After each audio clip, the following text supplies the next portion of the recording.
ओम नमस्कार मिठुन आर्य सैनिक चैनेले आपनादेरके आमार स्वागत।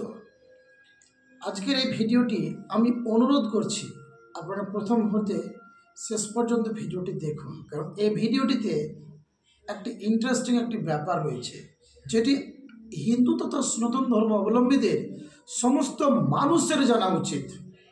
সেজন্য বলছি ভিডিওটি প্লিজ আপনারা দেখুন।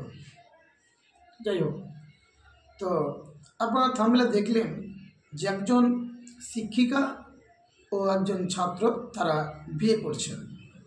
তো সেই বিয়ের মুহূর্তটি আজকে ভাইরাল বিয়ে নামে পরিচিত, যে শিক্ষালয়ের মধ্যেই সে বিয়েটি সুসম্পন্ন হয়েছে। তো এই বিয়েটিকে কেন্দ্র করে বেদ কি বলছে, সেটা কি আদৌ উচিত কি উচিত নয়, সেটি আমি আপনাদেরকে জানাবো। তো সেই বিয়েটির আগের ভিডিওটি দেখুন।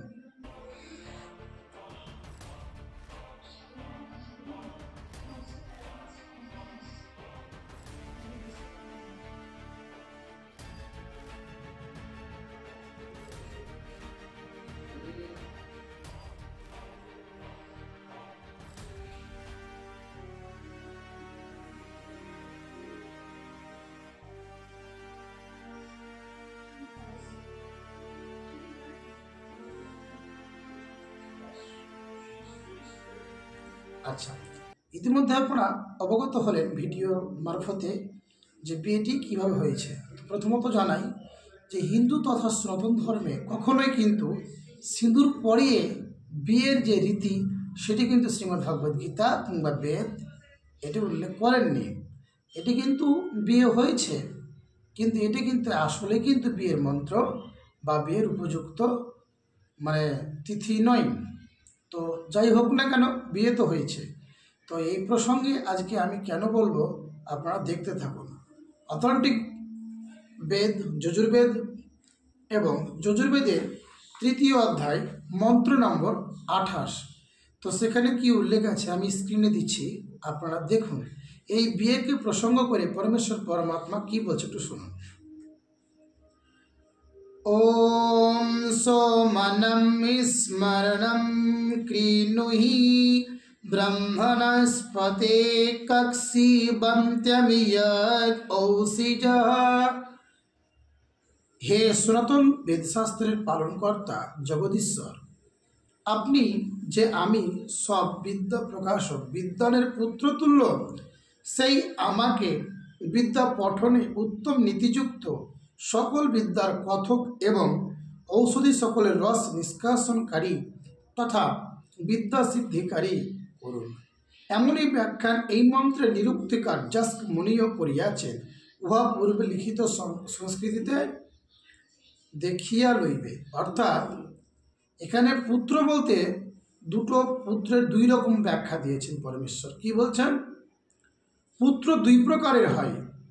এক, ঔরস অর্থাৎ যে নিজের বীর্য দ্বারা অর্থাৎ নিজের বীর্য দিয়ে উৎপাদনকারী, সেটি একটা যেমন পুত্র।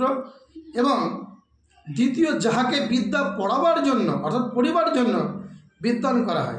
কেউ যদি, আমি একজন শিক্ষক আপনাদের সম্মুখে বলি, যদিও আমি সরকারি শিক্ষক নই, তবুও আমি বলছি আমি প্রাইভেট শিক্ষক, কারণ আমার পেশাই হলো শিক্ষাদান করা। আমি এইভাবেই জীবিকা নির্বাহ করি। তো সেক্ষেত্রে আমার কাছে যতজন ছাত্রছাত্রী এখন আসেন বা পড়তে বা শিক্ষা গ্রহণ করতে, তারা সকলেই কিন্তু আমার ছেলে এবং মেয়ে। কেন? আমি যেহেতু বেদকে লক্ষ্য করি এবং বেদের নিয়মকে নির্ধারণ করার চেষ্টা করি, সেহেতু আমি বলে মনে করি আজকে আমার পুত্র যেমন, তদ্রূপ আমার কাছে যারা শিক্ষা গ্রহণ করতে আসে তারাও কিন্তু আমার ছেলে এবং মেয়ে মতো না, ছেলে এবং মেয়ে। কেননা একজন বাবা এবং একজন মা যখন আমার কাছে শিক্ষা গ্রহণ করতে পাঠায়, তখন কি হয়, তখন পুরো দায়িত্বটা আমার হয়ে যায়। তারা আমার সান্নিধ্যে আসে এবং আমি তাদের শিক্ষাগুরু। কিছু হয়ে গেলে তাদের শারীরিক এবং মানসিক সে দায়িত্বটা আমার এসে পড়ে। কেন? আমি সেই মুহূর্তে তার গার্জেন হয়ে উঠি, অর্থাৎ সেই মুহূর্তে তারাও আমার পুত্র বা পুত্রী। তা সেই প্রসঙ্গে বেদ কী বলছে একটু দেখুন। কী বলছে?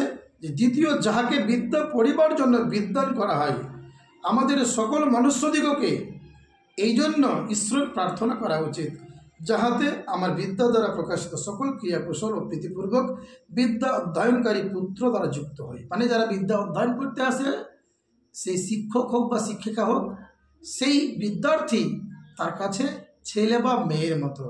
তাই কখনো তাহলে ছেলে যদি আমি বিয়ে করি, তাহলে কি বিয়েটা সত্যিকার অর্থে ঠিক হচ্ছে?